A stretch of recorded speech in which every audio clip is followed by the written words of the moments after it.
So one of the reasons that we have continually come back to Vanuatu since 2017 when we first did our big long house sit and invited a number of friends here.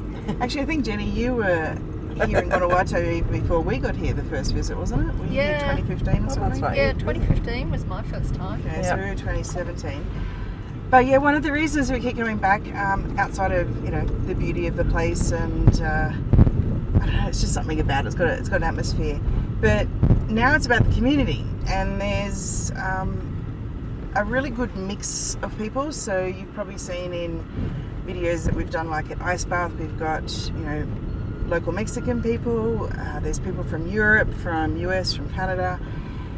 And I think that's what's sort of a little bit different to, say, other areas in Mexico where there's expat communities. They tend to be your typical gringos, like your American and Canadians.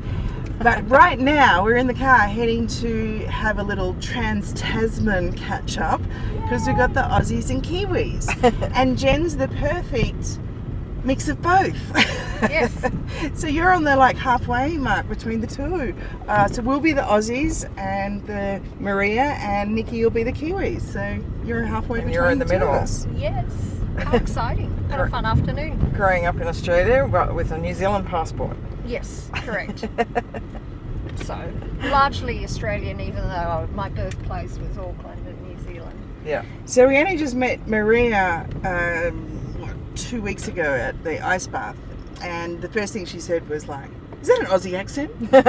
Yes, but hers is not a straight Aussie accent because she's originally from Romania, but she lived in Australia for 20 odd years, was married, had children there, and now she's here in Vanuatu. She's definitely got a mixed accent. She does. It's hard to pick. But she certainly picks up on all the Aussie-isms. Yeah. So we should have a good few laughs this afternoon. Maybe we'll play some Aussie music with it as well. Oh, yeah. Yes, please. We do like a bit of that. So I don't know what we've got in store, but we've got a little bit of an adventure to try and find the location of where Maria lives. So she's sort of halfway up a hill, I think on a Cayon, so there's no driving there, so we're going to have to park up the top and walk down. But something I wanted to ask you guys about was this morning I had this little brain fart. No, not brain fart. Inspired thought. It's like just the thinking process. What would you call it, Jen, when you just like, your head goes? Just mindstorming or starbursts of thought. Yeah. Yeah. Starbursts like that. And it actually was around the concept of patriotism, and it's sort of quite funny because, you know, so many people from around the world will say, like, I'm a proud Aussie, or I'm a proud American, or I'm a proud like whatever. And it was making me wonder if it's just the epitome of the ego to kind of, you know, be so attached to your land. And in most cases, especially countries like Australia, there's not too many that are originally Australian, so we're all from somewhere else anyway. True. So I was kind of like, what if, you know, sorry for the complete darkness here. No, all you see is a band of light across Jodie's eyes. We're deep in the tunnels. Going out the tunnel hill. Yeah, I was wondering if it was like, because I think all of us consider ourselves to be a bit more like world citizens. Yeah. Obviously, you have to be a resident of somewhere because apparently otherwise you're not even a human being anymore. Unless you have an address. People have an address. But that whole sort of idea of patriotism. So what are your thoughts? Like, I think it's quite egoic to say, I am proudly this or that. It's like, I don't even know if it's a ego thing. I just don't feel it. I don't know. We've been gone from Australia since 2011, and I don't class myself. Obviously, I got an Aussie passport, and I'm still Aussie, but I don't feel connected to Australia at all. We've really sort of cut our ties over the years. We've got family there for sure, but it's a place I visit. But it's like any other country I visit. It sort of feels a bit more like that these days. oh, look, light. Oh, there we go. Just this voice in the dark.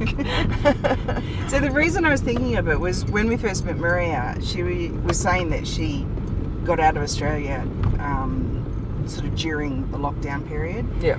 And because she had grown up in like a communist country, the bullshit that had gone on in Australia through that stage was just horrific, and it actually was really triggering for her. So yeah, that's sort of some of the stuff that I'm not proud of Australia about. I think they definitely did the wrong thing through that period, and ultimately they're a nanny state.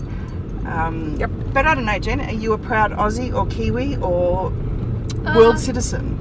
Well, first of all, I consider myself to be a global citizen. Yeah. So I don't, and I would love one day that we have fluid boundaries throughout our whole world. I don't know whether that's going to be in my lifetime or not. Don't think so. But, There's a bit of ego to let go of before that. Yeah, I think we're all, we're humanity, and,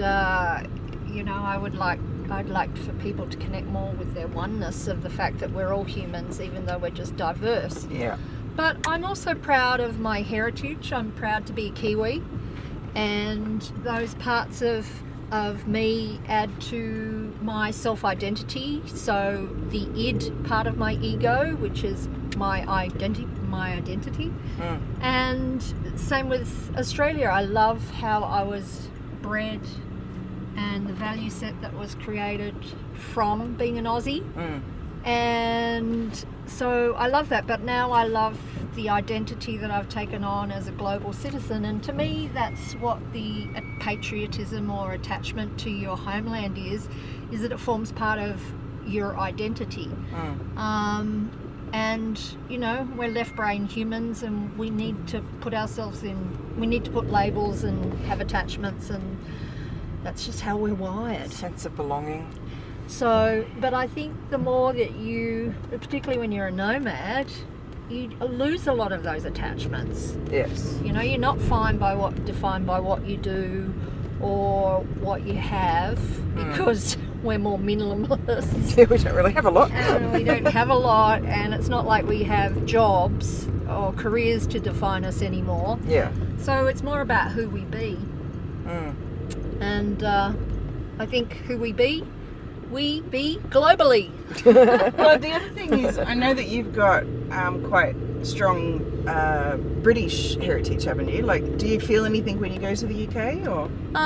Well, my mum's British, and my father, even though he's a Kiwi, he's got a Scottish and Irish and English mix. Yeah. So yes, we are descendants of the UK, but no, I don't feel, it's not a familiar, it's not in my makeup, and it's not within my familiar kind of memory. Yeah. So that would be a no. Yeah. I think the only thing I've ever felt from a heritage standpoint, funnily enough, which I was just reading in my Akashic records, is possibly past life, but I had an unusual experience going to Ayers Rock, or Uluru as it's called, and it did show up that I have had an Aboriginal descendancy, whether it be past, well, obviously not, I'm very Past white. life, yes. It's not this one, that's for sure. Previous incarnation. Previous incarnations, yes. Because I did have quite a deep spiritual experience going to the rock.